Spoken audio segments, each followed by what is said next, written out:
Good evening, everyone. Oh my God. Thank you all for joining me for this special episode of the So Free and Single with Z podcast. All right, guys, today is a special episode, and you get to hear directly from me. I know, right?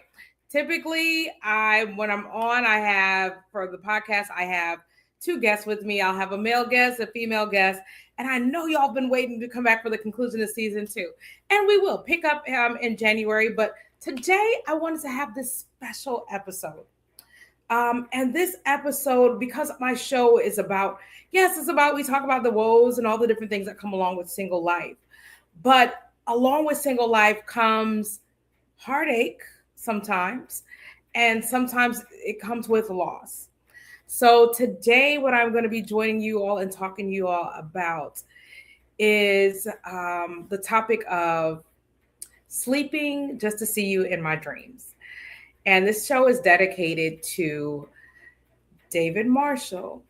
And for those of you all that don't know who David is to me or has been to me my whole life, uh, David has been the absolute love of my life, right? So I'm going to be extremely transparent on this show today.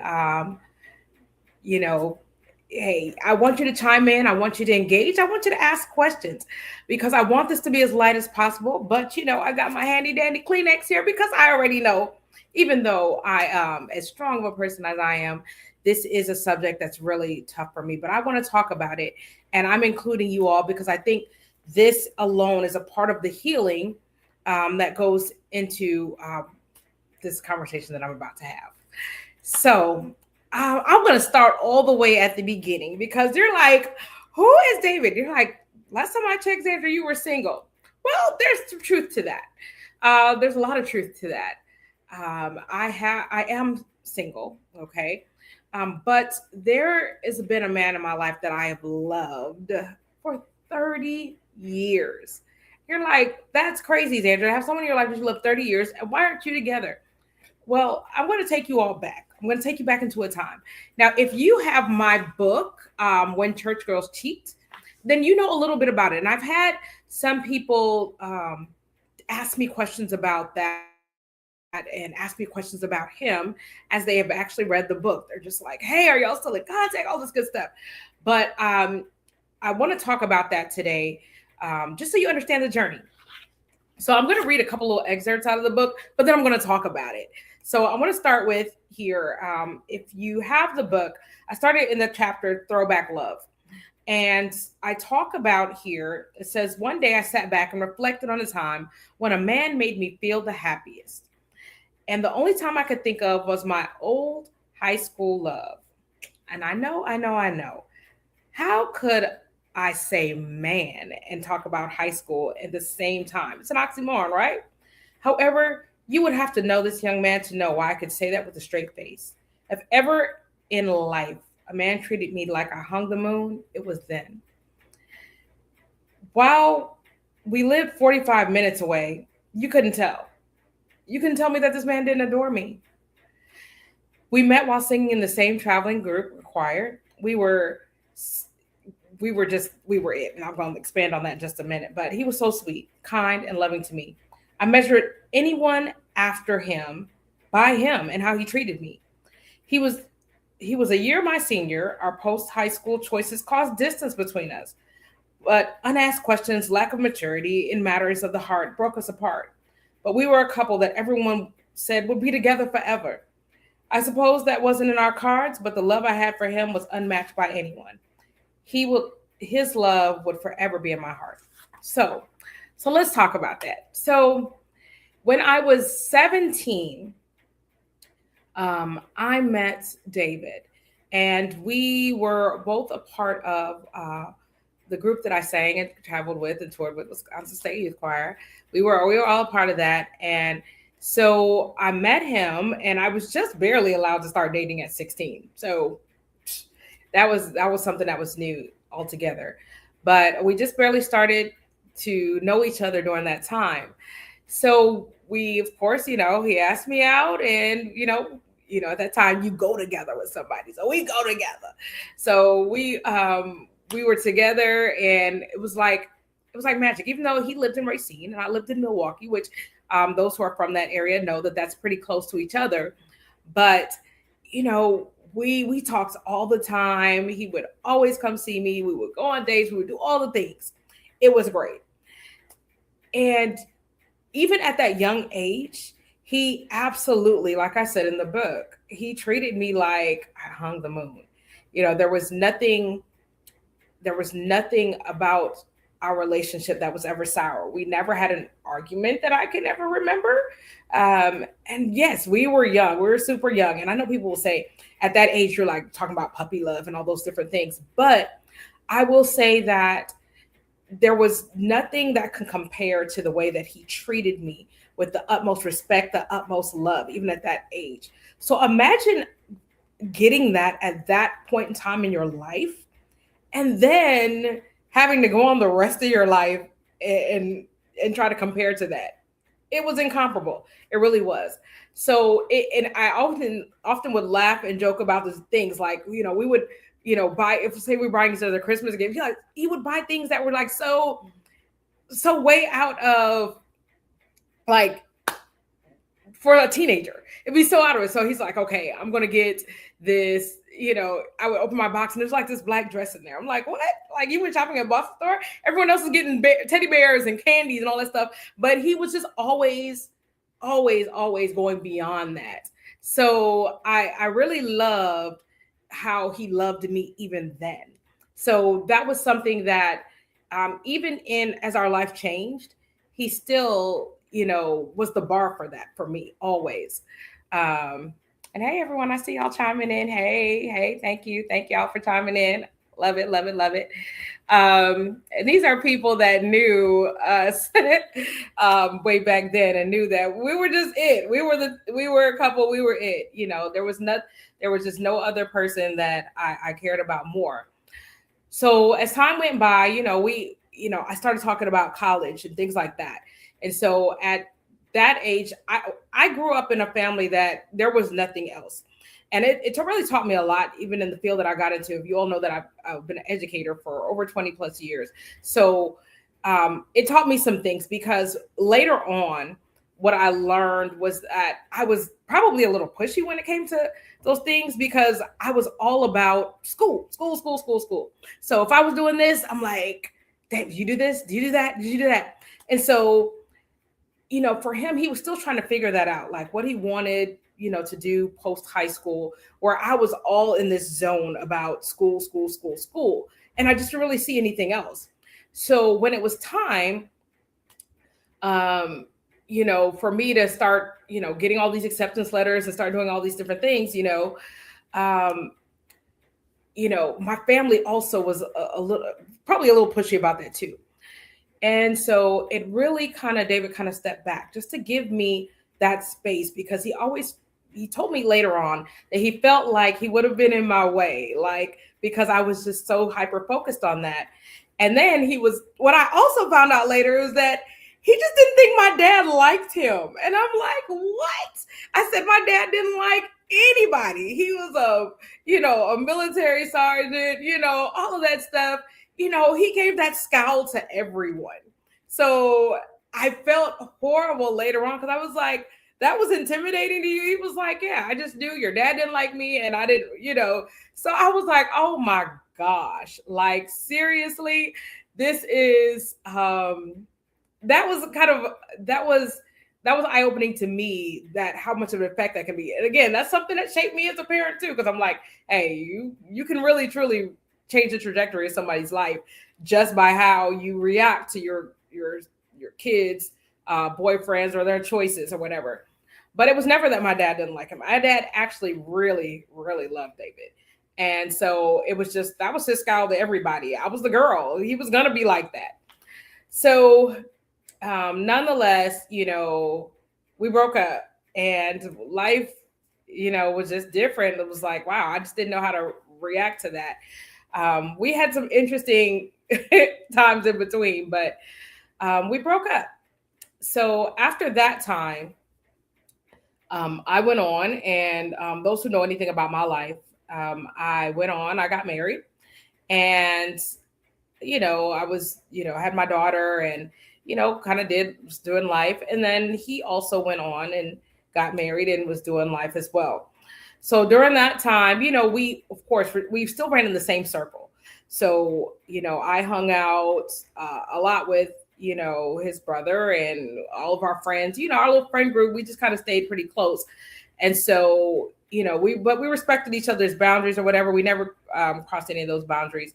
Um, in fact, a fun fact was that I was actually going to be a part of his wedding, but my mother-in-law passed that weekend.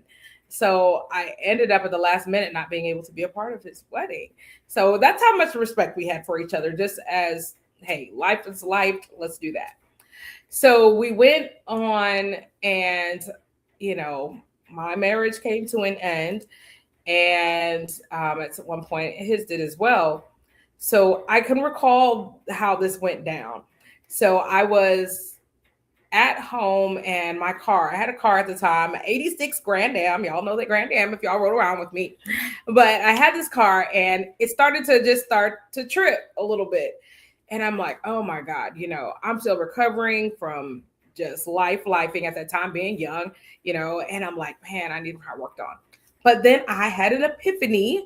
I remembered, I was like, ooh, I wonder if David, it just popped in my mind. I was like, I wonder if David can look at this car for me, and I'm like, okay, I don't think I'm crossing any boundaries. I'm divorced. He's divorced at this time. So it was cool. So I called him up.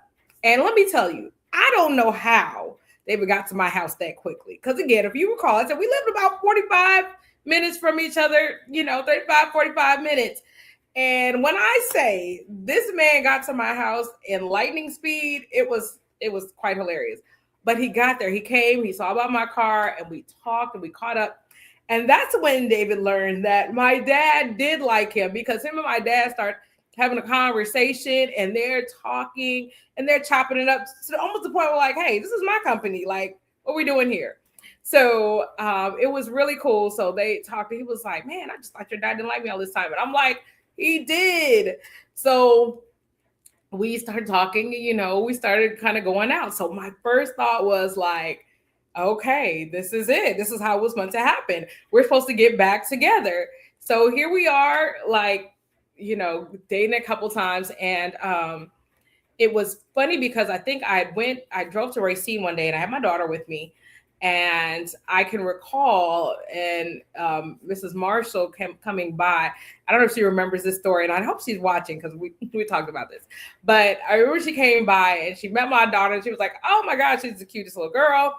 And she was like, well, I'm about to go shopping. Can I take her? And so I was just like, this is it. This is going to be perfect. Like, this is what is, we're going to get back together. We're going back in this group, and we're going to move forward. So a little time went by, and one thing that I kind of didn't take into consideration was that, while I had been divorced a little while, his divorce was fresh, and he really had not had that time to heal. So after much deliberation and talking a lot, we ended again. It was crazy because I didn't understand at first, but I was just like, especially knowing what I know now as being a much older person and much more experiences, that time is necessary, after you go through a divorce and separation to heal. And so, I was like, okay, you know what? Okay. So maybe it wasn't meant to be. So life started going on. Life went on. And I met someone else, and through a mutual friend. And again, this is stuff, if you have the book, you'll see it in the book. Some things that I did talk about. And I met someone else, and the irony, let me give you some irony here. The person I met has the exact same middle and last name as David. So it was wild. So I met him, and on my birthday that year, he proposed. So there I was, and he lives in Texas. So here I was, engaged, and I'm moving to Texas. So I want to say it was a couple nights before I was getting ready to leave. Trucks packed up. This is happening. Life went on. I finished school, all these different things. I had my son, all these different things happened. And I'm just at home, and there's a knock at my door. And I'm like, and my doorbell rings, and I'm like, who's at this door? Who even knows? Because I mean, I had moved back home to my father's house in between when I got divorced. And since my dad was kind of doing life on his own, I was there at the house. It was pretty much me. So I go to the door, and it's David.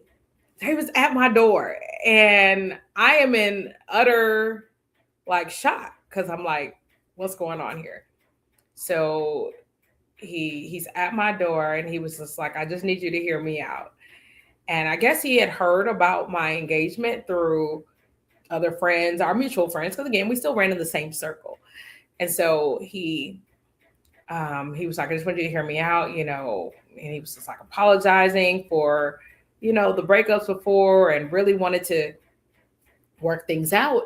And he was just like, I'm I love you, and I want to be in your life, and all this. And he was like, I'm I'm begging you. And literally gets down on his knees and begs me to stay.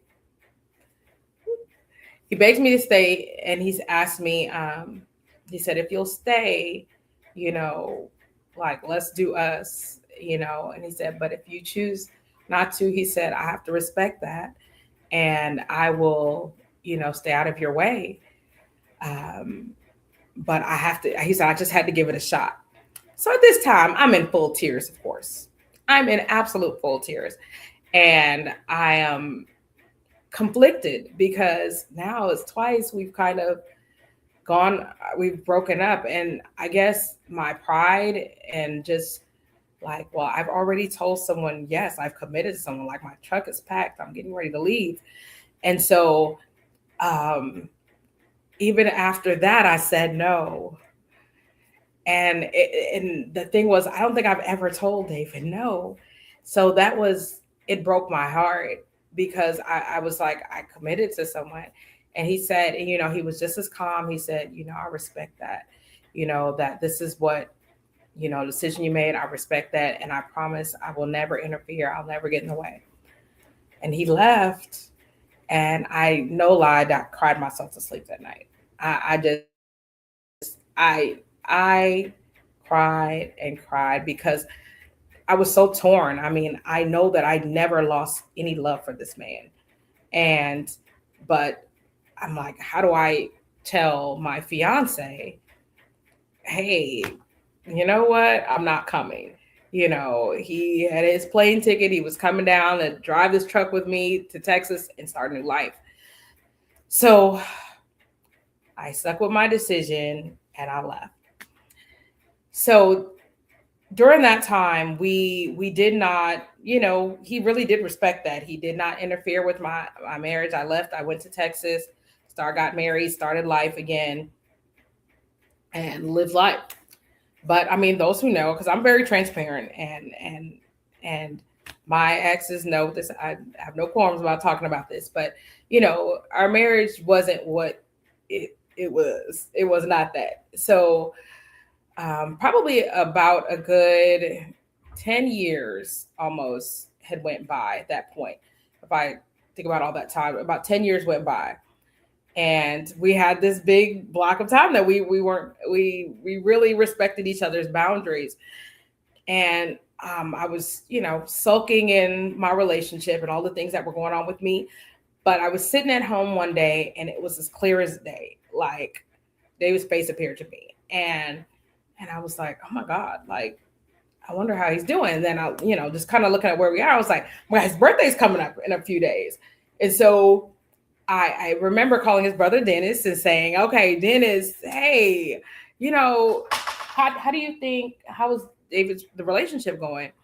And he was just like, or how's he doing? I mean, he's just like, well, he's fine, he's doing his thing. I was like, you think I can call him and say happy birthday? He said, yeah, I'm sure he liked that. So is his number the same? He was just like, yeah. So I left him. I sent a text. I got all nervous. And I sent a text and I didn't get a response that day. Didn't get a response the next day. Didn't get a response the day after. And I was like, oh my God, I'm making a fool of myself. This is dumb. So nonetheless, I do get a call or a text back. And he was just like, hey, so good to hear from you. You know, he was like, I'm just getting the message. I was in the hospital during my birthday.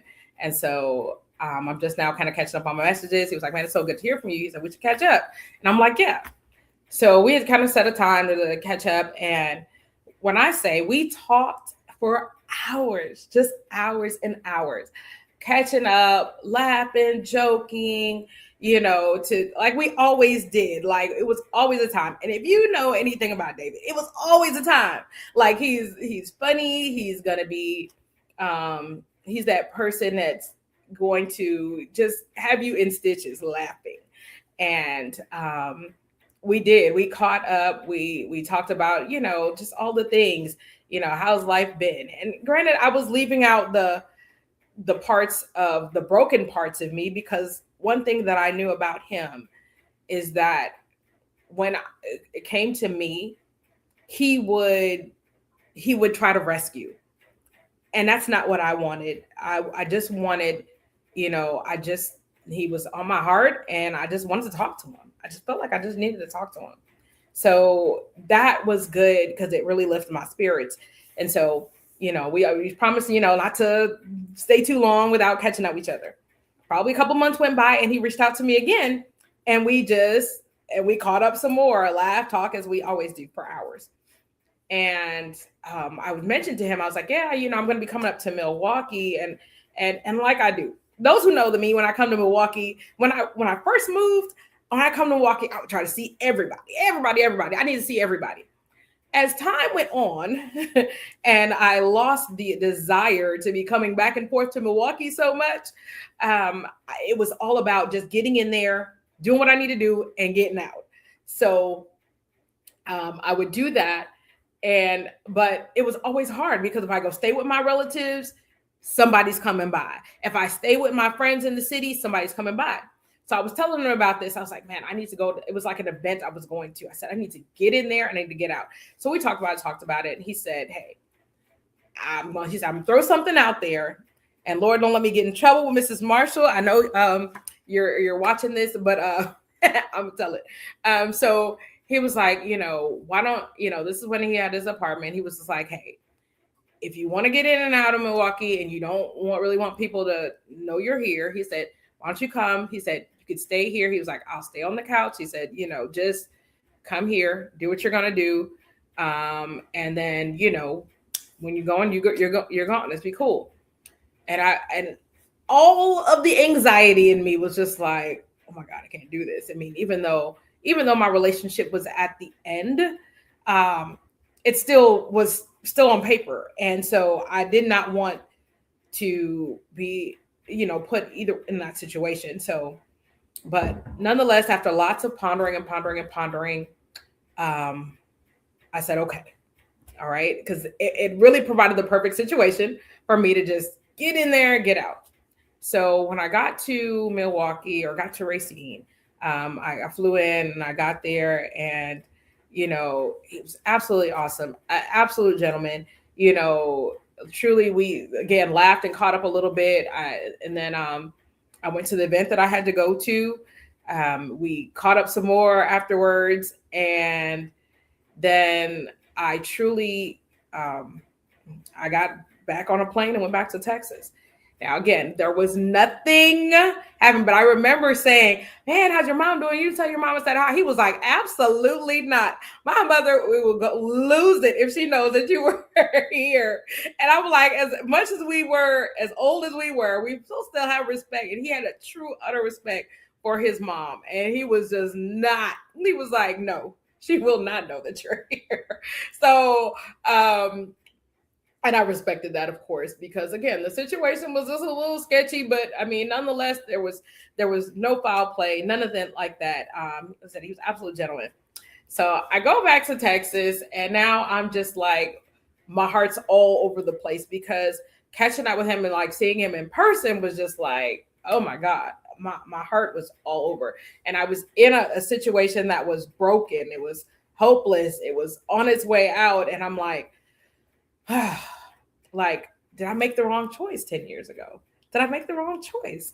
Of course, that's something that played in my mind the whole time. And I understand that everything happens for a reason. God, God's plan is his plan, even though we don't understand it.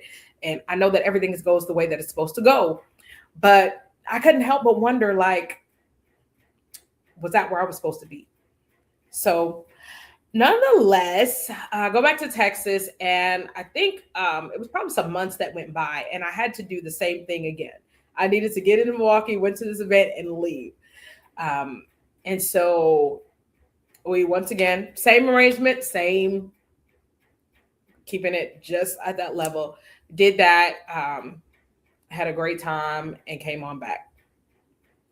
So, of course, over time, my marriage did end, and David played on my mind forever and ever. But I also didn't want to put it in a rebound situation where it's like, okay, now she's out of that. Here we go again, or let me try to jump back. So I didn't do that.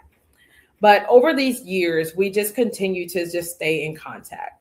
So we would talk all the time. I mean, it was just like we would talk and we would have these conversations and catch up with each other, always talking about our kids and, because my daughter and his son are about the same, or I think they are the same age. So we would always talk about the kids and, oh, look, this one's doing, all that.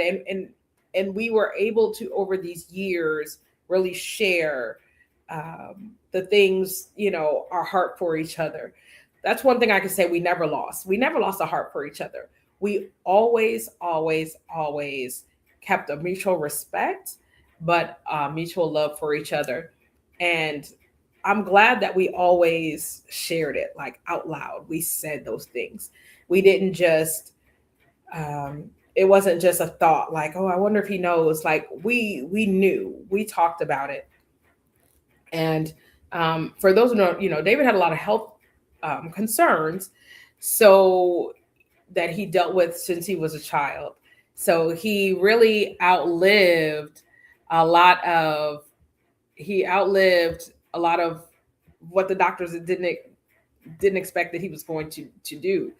So a lot of times, we would talk, he would say, hey, I'm in the hospital, or hey, I'm down, or hey, I'm up. But it was always in good spirits. And we always talked about, like, okay, we got to plan these visits. We got to come and just get some time together. So when I would, be in Milwaukee, I was like, hey, I'm here, let's visit. Because at this time now, I'm like, okay, hey, I'm free and clear now.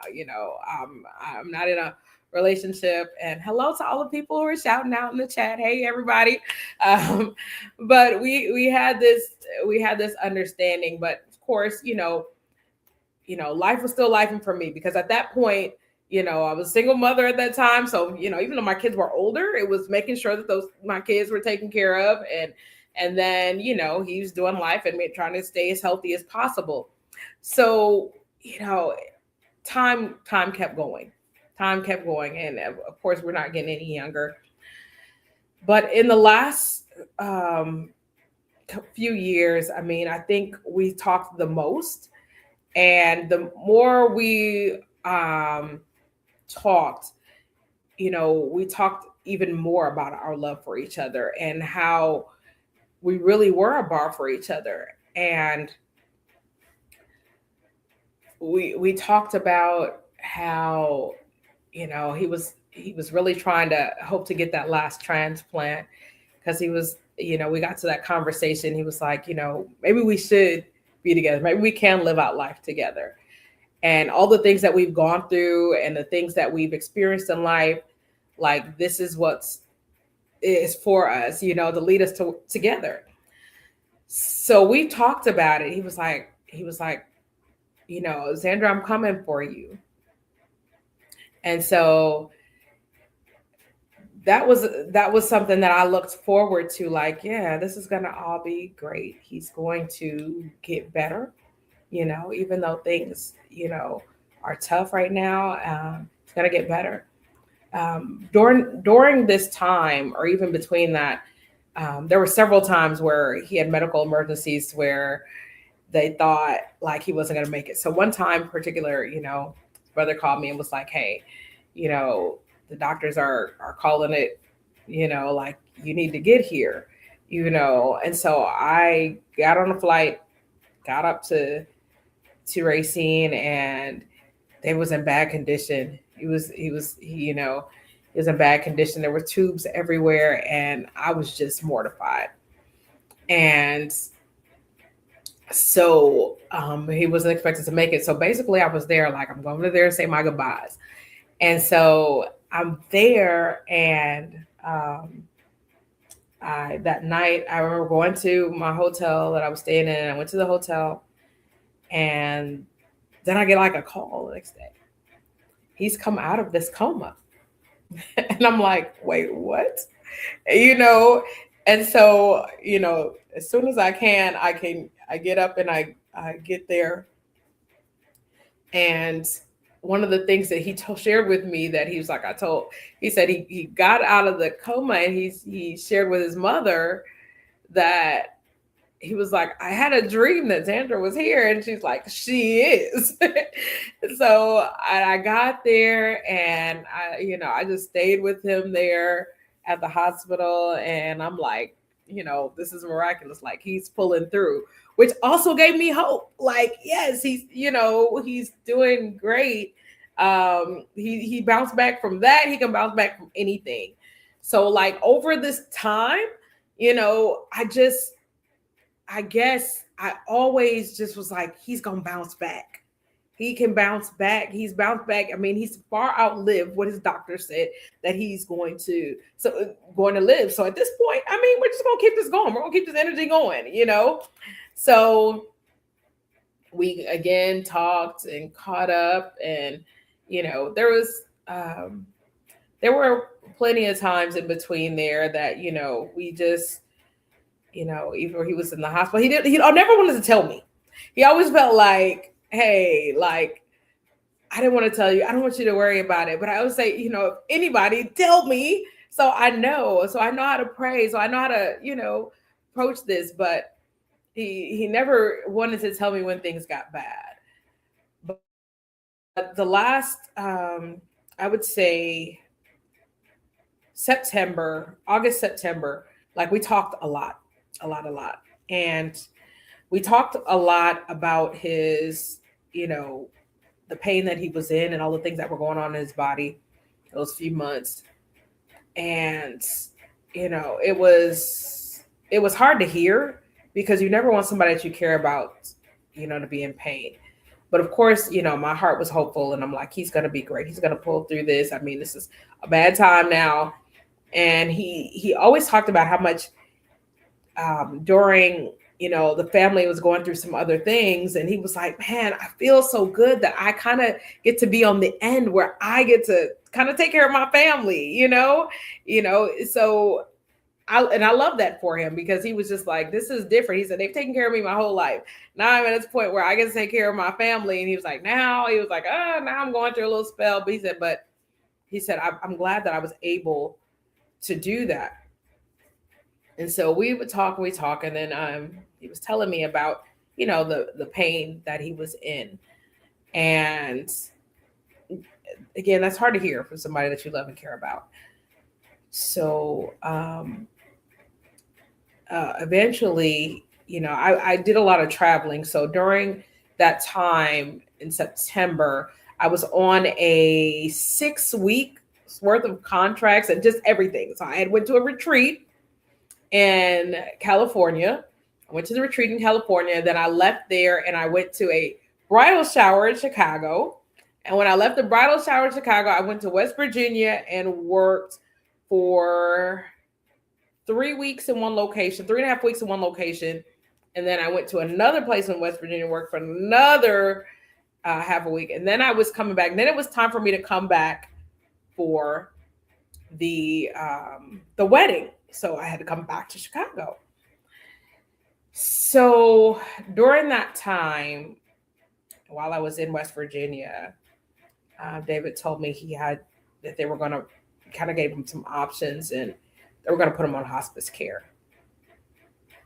And when I say the bottom fell out of me, the bottom absolutely fell out of me.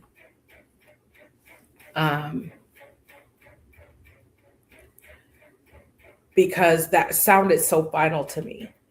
Like, this is going to be it? Like, that can't be. So we talked on the phone that day, laughed, cried, talked, all those things. And,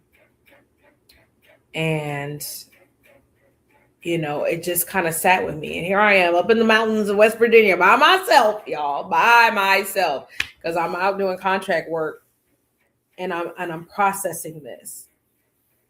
And one of the things, thanks sis, because it's getting warm right now.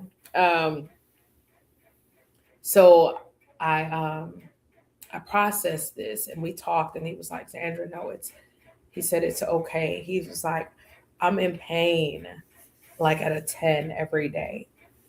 And I can continue down this path or I can be comfortable. And granted, he was like, not ready to go. But I also know that they're at a point where there's nothing else they really can do for me.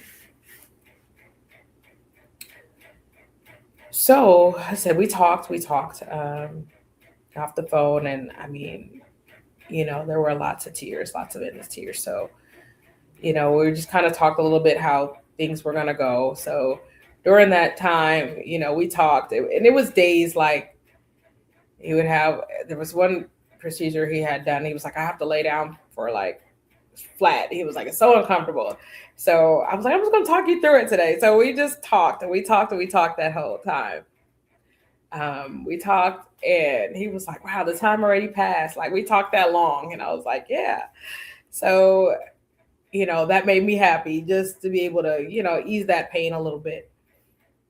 And then he was like, well, I'm taking out my dialysis support and I'm going to go home. And I said, okay. So all of my mind, I'm like, this is wild, but this just can't be happening. Right. And so I knew I was going to be there for the wedding. So I said, look, how about this? I'm going to book my flight because let me tell you something.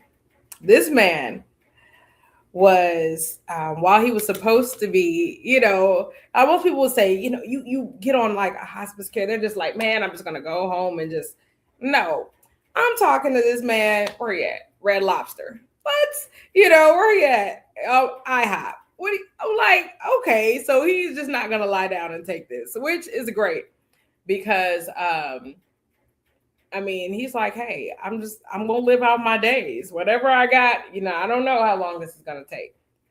So I said to him, I said, okay, so since I have to be there Friday for the, I'm getting into Chicago Thursday.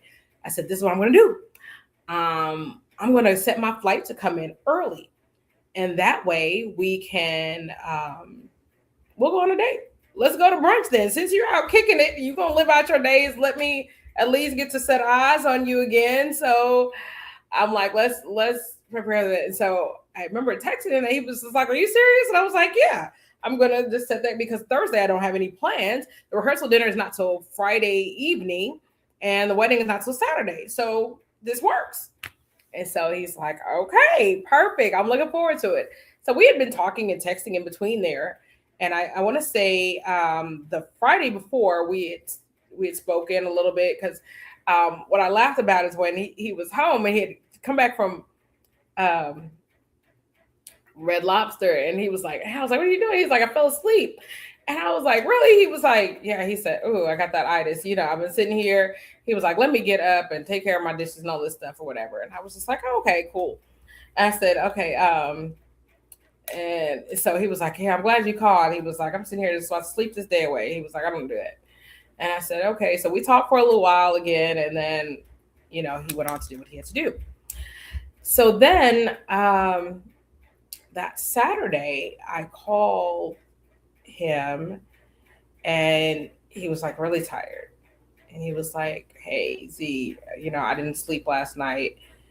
You know, things are going on with this machine. I just, it's like, he's like, I just need to get some rest." He was like, "But I'll talk to you, I'll talk to you, when I get some rest." And I was like, cool. I had to move around anyways. Um, I had a lot of moving around to do. So I think I'm a day ahead. That was that Thursday that we talked. Then that Friday is when I talked to him, because Saturday I was doing a lot of travel. And Friday I was doing a lot of travel, I should say. So Saturday he said, I get a phone call, and I'm at a different spot. I'm in West Virginia, but I'm at a different spot, more rural area. So y'all know when I travel to West Virginia, I am in my Airbnb or I'm in my hotel. I am, because, well, I'm a minority there, and I know my boundaries. So I'm in my hotel or my Airbnb, and my sis calls, and she was like, "Hey, she's like, what you doing?" And I'm like, chilling. And I was so nonchalant. And she was just like, "You okay?" And I'm like, "Yeah, I'm okay." And she then I guess it just kind of dawned on her that I didn't know. And she was like, "You don't know?" And I'm like, "What?" And that David passed away. So I'm in a shock, because I'm like, "No, we got a date." So I was like, "Nope, I gotta hang up. I'm gonna call him, because this isn't real." So I hang up and I call him. Of course, no answer. And I call my sister back, and there was just I had nothing. Like, everything that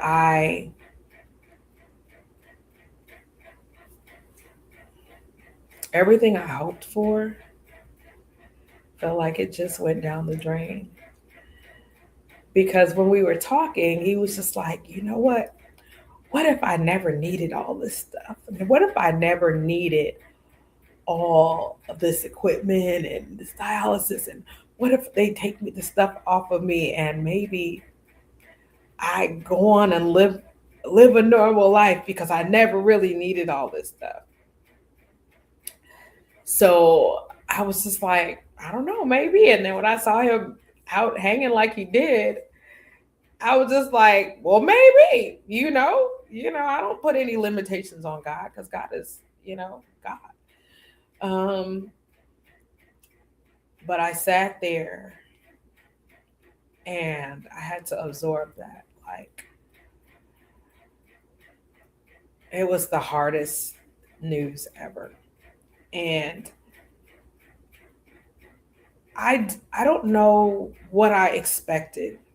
I don't know what I expected, because I knew what was coming, but I don't know what I expected. I guess, I mean, my hopes were high. And so I wanted time. I wanted more time. I couldn't wait. I was so excited to see him Thursday. Like, I was like, I'm going to get there to spend some time with him. And then I didn't get to, and it nearly broke me. So needless to say, that was the longest night ever. Longest night. Longest night. I couldn't sleep. I just was there. And granted, if you recall, I was there to work.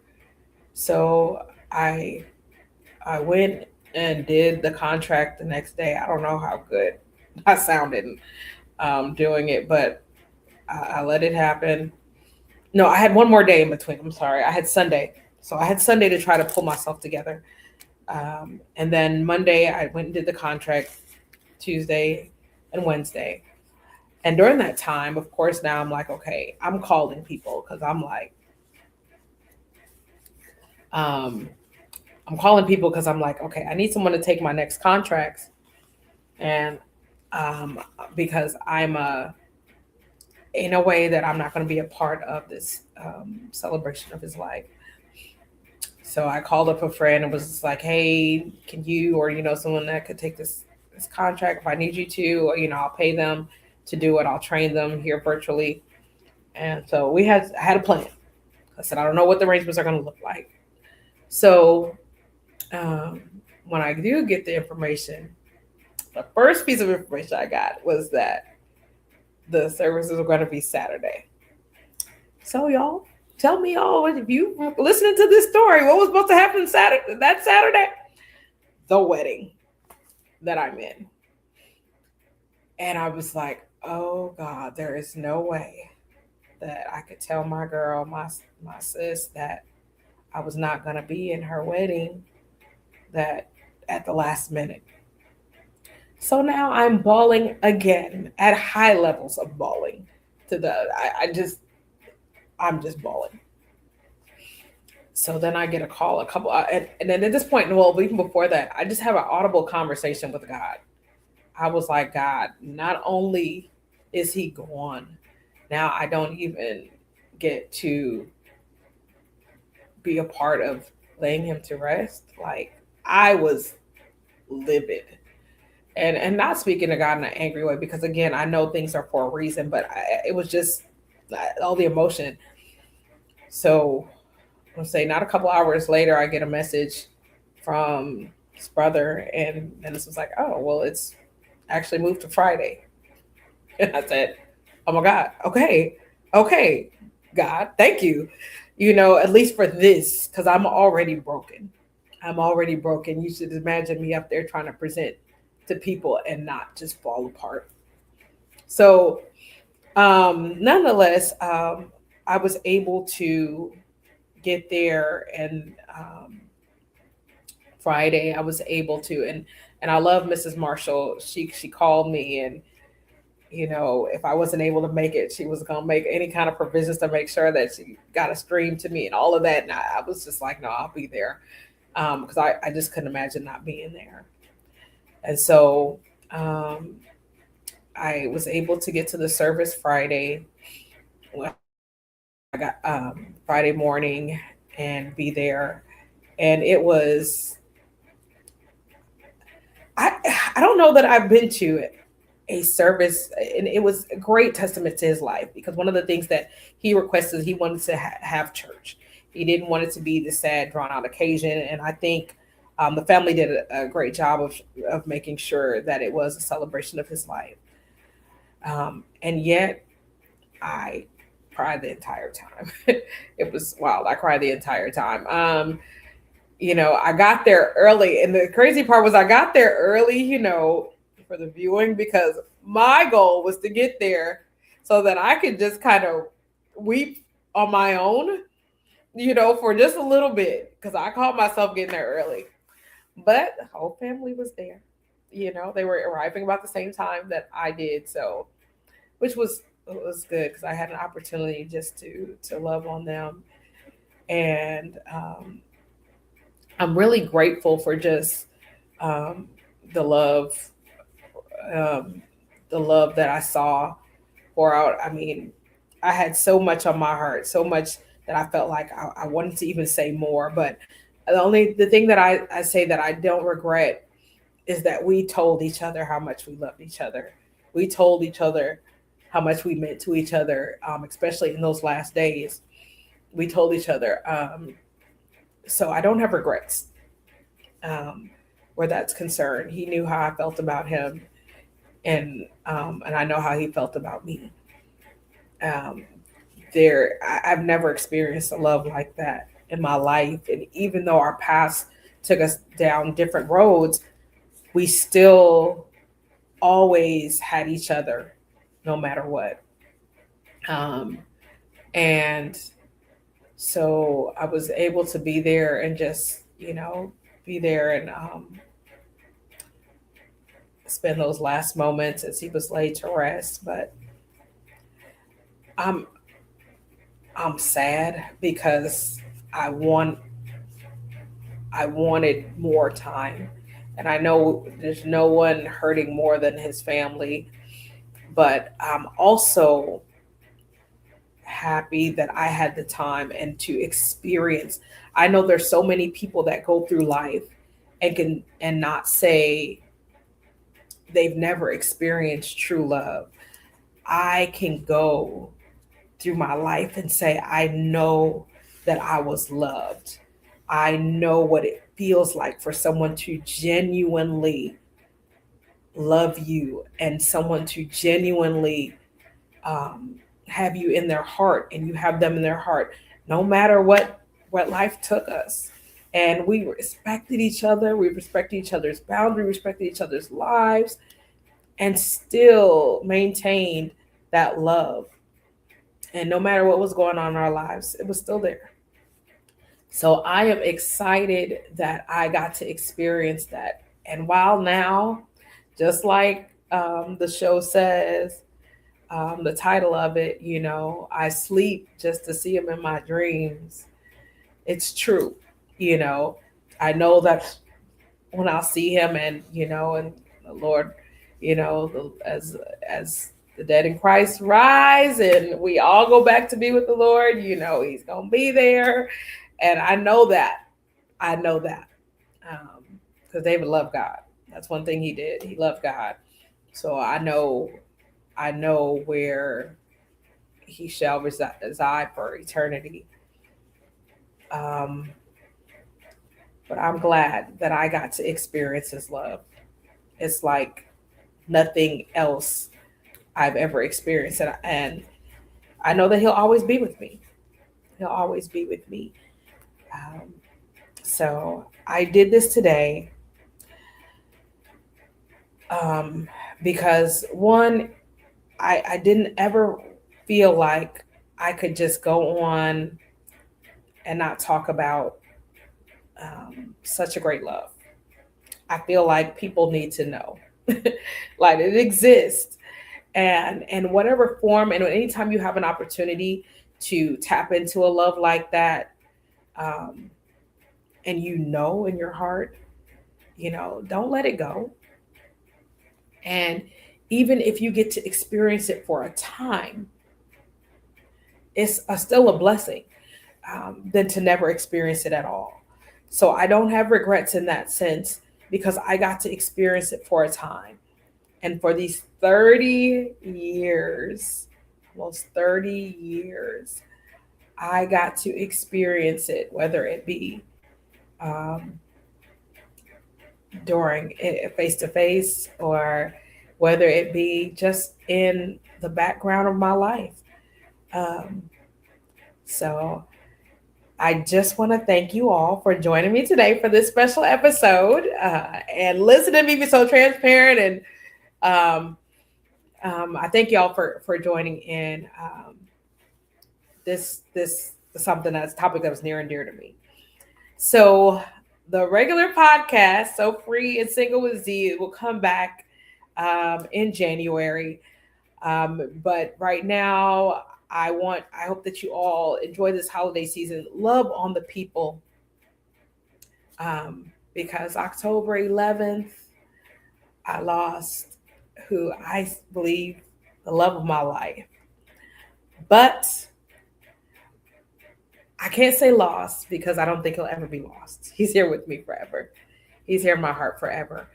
And he'll always be the bar for me as far as love. So thank y'all. Enjoy your families during this holiday season.